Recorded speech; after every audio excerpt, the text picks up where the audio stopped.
Ini adalah kisah Bidan Wiwi yang pernah menolong persalinan di kampung hantu. Pada suatu malam, ada seorang pria yang datang ke rumahnya karena istrinya mau melahirkan. Pria ini mengaku tidak membawa kendaraan, akhirnya mereka pergi menggunakan motor sang bidan. Rumahnya cukup terpencil, bahkan Bidan Wiwi belum pernah melewati jalanan ini sebelumnya. Hal itu pun dikesampingkan karena niatnya adalah untuk menolong orang yang sedang membutuhkan. Setelah proses persalinan selesai, Bidan Wiwi mengatakan bahwa dia akan kembali 3 hari kemudian untuk mengecek kesehatan bayi dan ibu. Dan ketika dia pamit, pemilik rumah memberikan sebuah pesan.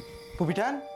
Pria ini meminta Bidan Wiwi agar tidak menoleh ke belakang di sepanjang perjalanan pulang. Tanpa menanyakan apa alasannya, Bidan Wiwi pun segera pergi. 3 hari kemudian, Bidan Wiwi bermaksud kembali ke rumah pria itu untuk mengecek kesehatan ibu dan bayi. Tapi dia terkejut kenapa kampung ini sangat sepi. Bahkan ketika dia sampai ke titik rumah itu, dia tidak menemukan rumah sama sekali. Dia hanya melihat ada sebuah pohon besar di sana. Tiba-tiba Bidan Wiwi dikagetkan dengan kehadiran 2 anak kecil. Sang bidan bertanya di mana letak rumah yang tempo hari istrinya baru melahirkan. Belum sempat dijawab, sang bidan dikejutkan dengan seorang nenek-nenek yang sedang menyapu. Bidan Wiwi menanyakan hal yang sama kepada nenek itu, tapi ternyata mereka semua hanya tertawa. Disinilah Bidan Wiwi menyadari bahwa ada yang tidak beres, dan ternyata benar ini adalah sebuah kampung hantu. Selanjutnya, Bidan Wiwi tiba-tiba tersadar setelah dia ada di rumah Pak Lurah. Menurut Pak Lurah, dia ditemukan oleh anak buahnya tergeletak di bawah pohon besar yang ada di dalam hutan. Bidan Wiwi pun segera menceritakan apa yang sudah dialaminya kepada Pak Lurah.